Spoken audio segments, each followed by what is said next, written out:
Hello hello, চলে এসেছি আবার একটা নতুন ব্লগ নিয়ে। তো ব্লগটা একটু বড় হবে, প্লিজ একটু সবাই দেখো। তো সকাল সকাল টোনাটুনি রেডি হয়ে নিয়েছি, মাকে একটু দেখিয়ে দিলাম। তো আমরা দুজন সাজুগুজু করে কোথায় যাচ্ছি? আজকে যাচ্ছি পিকনিকে। তো এইদিকে আমাদের বন্ধু শোনাও বাইকে আমাকে শুধু টাটা টাটা দিচ্ছে। যাই হোক, তারপরে চলে গেলাম আমরা, দাদা আর অনেকে, সবাই অন্য অন্য জায়গা থেকে চলে যায়। আর আমরা চলে গেছিলাম, আমরা একটু বর্ডারের পাশ থেকে যাচ্ছিলাম, যেহেতু আমাদের পিকনিক স্পট ছিল বনগাঁ, সেহেতু আমরা পাঁচপোতা হয়ে গেছিলাম।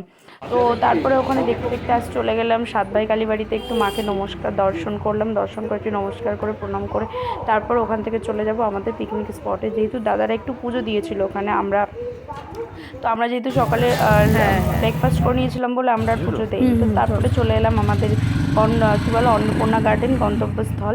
তো জাস্ট ভিউটা সত্যি খুব সুন্দর আর অনেকটা স্পেস ছিল। তো এখানে ছিল আমাদের পিকনিক। তো পিকনিকে আজকে পুরো পুরো পিকনিকে মানে আমি আমার বেস্ট পিকনিক মনে হয় মানে এনজয়টা করেছি, সেটা হচ্ছে এই পিকনিকে। কারণ প্রচুর প্রচুর, হয়তো এখানে সবাইকে আমি চিনি না বা জানি না, কিন্তু প্রতিটা মানুষের বিহেভিয়ার, প্রতিটা মানুষের সাথে মানে কনভারসেশান, মানে আমি জাস্ট ওয়াও ছিল, ওয়াও। তো সেখান থেকে দাঁড়িয়ে এখানে প্রচুর স্টল ছিল, সকাল থেকে খাওয়া দাওয়া ছিল। আমরা পৌঁছে গেছিলাম প্রায় 10:30 11টার মধ্যে পৌঁছে গেছিলাম। তারপর আজকে জলে দেখলাম পানকৌড়ি ভাসছে, তো পানকৌড়িকে একটু দেখিয়ে দিলাম, নিজেকে একটু দেখিয়ে দিলাম। তারপরে চলে গেলাম আমরা ব্রেকফাস্ট করতে। ব্রেকফাস্টে ছিল লুচি, চানা আর হচ্ছে নলেন গুড়ের রসগোল্লা। সব কিন্তু যাচাই ছিল, যে কোনো লিমিটেড। তারপরে দাদা ঢুকে গেল দিদিভাইকে নিয়ে, একদম ধুলো ওড়াতে। বস তো বসের মতনই ঢুকবে না। তো যাই হোক, মানে মানে প্রচুর প্রচুর মজা হয়েছিল দাদার এন্ট্রির পর থেকে। তো তারপরে মানে অসাধারণ। তো আমাদের স্টার্টারে ছিল তো ভোলা মাছ ফ্রাই আর চিকেন রেশমি কাবাব আর হচ্ছে চিকেন তন্দুরি, মানে জাস্ট ওয়াও ছিল। আর ছিল হচ্ছে তোমার চা, মানে প্রতিটা, মানে আমি ওখানে সব কিছু টেস্ট করেছি।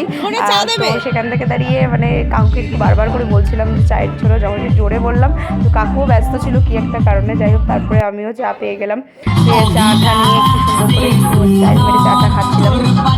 দেখতেই পাচ্ছি তখন কিন্তু অটোমেটিকলি মানে গান বাজা শুরু হয়ে গেছে আর সবাই আসাও শুরু করে দিয়েছে।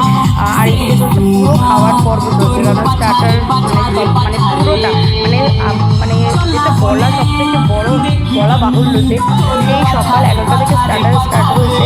আর সেটা পিকনিকে আমরা বেরিয়েছি প্রায় সাতটা সাতটা সামথিং ওরকমই হবে, 7টা পর্যন্ত। তখনও চলছিল। আর তো খাওয়া দাওয়া তো বলার নেই, রাইস ছিল, ডাল ছিল, তারপরে বেগুনি ছিল, তারপরে হচ্ছে চিংড়ি মাছের মালাইকারি ছিল, মাটন ছিল, চাটনি, পাঁপড় আর মিষ্টি।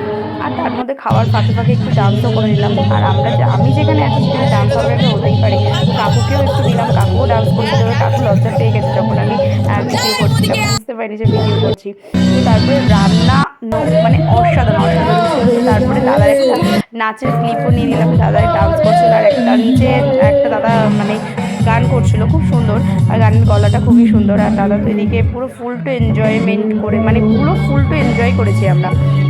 তো নাচের ভিডিও তোমরা তো অলরেডি দেখেই ফেলেছো, পুরোটা দিলে অনেকটা ব্লগটা অনেকটাই বড় হতো, যেটা তোমাদের কাছে খুবই বাজে লাগতো। তো তারপরে লাস্টে ছিল শেষ পাতে পান। তো আমি কখনো পান খাই না, বাট সেখানে পানও কিন্তু আমি ট্রাই করেছি। তো ওভারঅল পুরো পিকনিকটা অসাধারণ ছিল, অসাধারণ। তারপরে যাই হোক, এবার বেরোনোর পালা, আমরাও টাটা বাই বাই করে দেবো। কারণ পুরো ফুল দিনটা এত সুন্দর কাটিয়েছি, মানে আমি আমার লাইফের সব থেকে বেস্ট পিকনিক মনে হয় এটা ছিল। তো দেখতেই পাচ্ছ তখন কিন্তু সন্ধ্যা সন্ধ্যা হয়ে গেছে, স্টার্টার কিন্তু তখনও ছিল। তো আমরা বাই বাই করলাম ঠিকই, কিন্তু রাতের ভিউটা কিন্তু অসাধারণ ছিল। সন্ধ্যের ভিউটা তোমাদেরকে একটু শেয়ার করবো, দেখো কি সুন্দর লাগছে, মানে সবই সন্ধ্যা সন্ধ্যা হচ্ছে। তো সেই ভিউটা, তো আমরা রেডি হয়ে গেছি, আমরা এবার বেরিয়ে পড়বো। সবার সাথে কথা টথা বলে সবাইকে বাই বাই করে আমরা বেরিয়ে পড়লাম। তো এই ছিল আমাদের ব্লগটা ভালো লাগলে কেমন প্লিজ কমেন্ট করে জানিও। টাটা, দেখা হবে অন্য কোনো ভিডিওতে।